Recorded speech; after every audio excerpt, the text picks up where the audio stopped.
আরেকটা চক্র আছে, তারা যে সিম গুলা যেমন মৃত ব্যক্তি যারা হয়, যেমন বিভিন্ন অফিসে যারা এই সংরক্ষণ করে, অফিসের কাছ থেকে মৃত ব্যক্তিদেরকে কাছ থেকে নাম ঠিকানা সংগ্রহ করে, নাম ঠিকানা সংগ্রহ করে ওই সিম গুলা তাদের কাছে আপনার ওই সিম গুলা নাম ঠিকানা নিয়ে আসার পরে এই চক্রটা তারা আপনার জোগাড় করে ওই যারা যারা মারা যায় তাদের কাছে সিম গুলা ওই ব্যক্তিদের সিমটা সংগ্রহ করে নিয়ে আসে।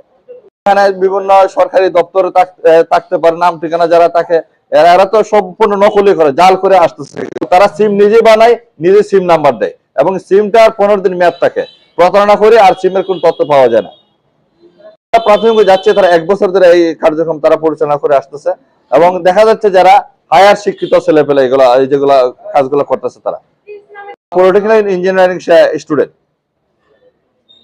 এটার সাথে আরো অনেক মানে এই যে আজকে দেখা যাচ্ছে যে আপনার ফেসবুক খুললেতে বিভিন্ন অ্যাডের আপনার মেসেজ দেখা যাচ্ছে, এগুলো ব্যাপারে আমরা সচেতন হওয়া দরকার। কোথা থেকে আসলো, কেউ আসলো এগুলো না করে আমরা যদি পায়ে হাত দিই যে আপনার এই আমার দরকার, 15টা টিপু আসলো কিনা, মানুষের দীর্ঘদিন প্রতারণা হচ্ছে। এবং সবচেয়ে বড় ব্যাপার, যারা বিকাশের নাম্বারেরা খুলে বিভিন্ন মাস ওটিপি দেয়, ওটিপি দেওয়ার পরে বলে যে আমার আপনার টাকা পাবেন, অফার পাবেন, এগুলো দিয়ে তারা বেশি প্রতারণা করে আসতেছে। তো আমরা কাজ করতেছি, তাদের সাথে আমরা এই ব্যাপারে কথা বলবো, তাদেরকে আমরা এই বিষয়টা জানাবো তাদেরকে।